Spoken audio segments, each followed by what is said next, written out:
श्री स्वामी समर्थ सर्वांना. तर असं म्हणतात की 3 वेळा जर आपण गिरनार पर्वतावर दर्शनासाठी गेलो तर त्याचं पुण्य हे एक कैलाश शिखर चढण्या इतकं मिळत असतं. तर गिरनार पर्वताविषयीची एक अद्भुत कहाणी ऐकूयात. कहाणी ही कॉपी पेस्ट आहे. माझ्या ओळखीचे गुजराती ब्राह्मण शर्मा नावाचे गृहस्थ आहेत. त्यांनी मला सांगितलेली एक अनोखी कहाणी. एक सत्वशील घराणे आहे. त्या घराण्याची मुख्य स्त्री खूप धार्मिक वृत्तीची होती. ती खूप देवभोळी, देवधर्म मानणारी होती. विशेषतः ती दत्तप्रभूंबद्दल तिला आस्था होती. ती दत्तप्रभूंची अनन्य भक्त होती. तिच्या मुलाचे लग्न झाले. नवीन सून घरात आली. सुनेलाही देवाधर्माबद्दल ओढ वाटावी, महाराजांबद्दल प्रेम वाटावे, तिनेही दत्त महाराजांची भक्ती करावी असे तिला मनापासून वाटत असे. म्हणूनच तिने ठरवले की यावर्षी आपल्याबरोबर सुनेलाही गिरनार पर्वताची परिक्रमा करण्यासाठी घेऊन जावे.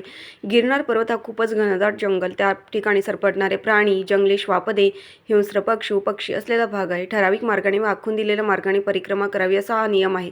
त्या दोघी सासूसुना व इतर परिक्रमावासी आक्रमण करीत असतात. सकाळपासून चालत असताना रात्र होते. सर्वजण एका सुरक्षित स्थळी थांबण्याचा विचार करतात आणि विश्रांतीसाठी थांबतात.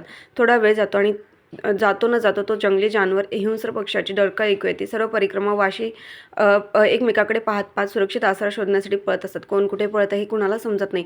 जो तो स्वतःचा जीव कसा वाचेल हा विवेचनेत असतो.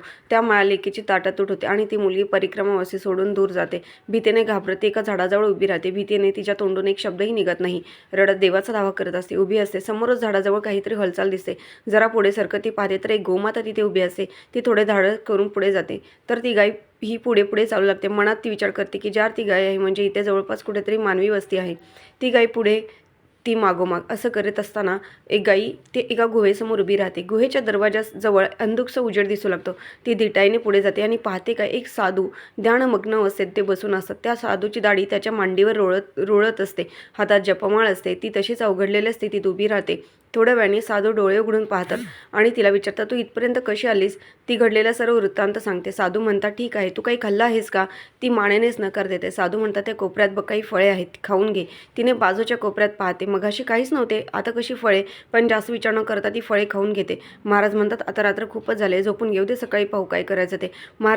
साधू महाराजांनी दिलेल्या सतरंजीवर ती आराम करते. पण ज्यावेळी ती सकाळी उठून बघते तर ती परिक्रमावासी यांच्या सोबत असते.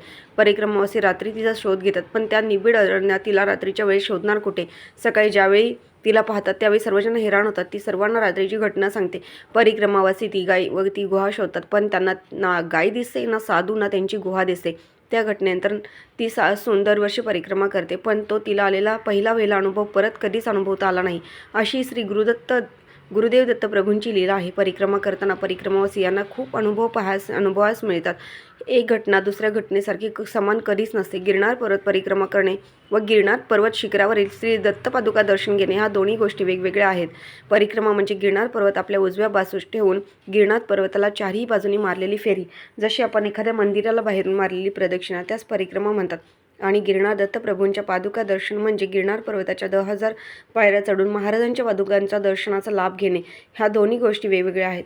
महाराज अवधूत चिंतन श्री गुरुदेव दत्त दिगंबरा श्रीपाद वल्लभ दिगंबरा श्रीपादराजं शरणं प्रपद्ये.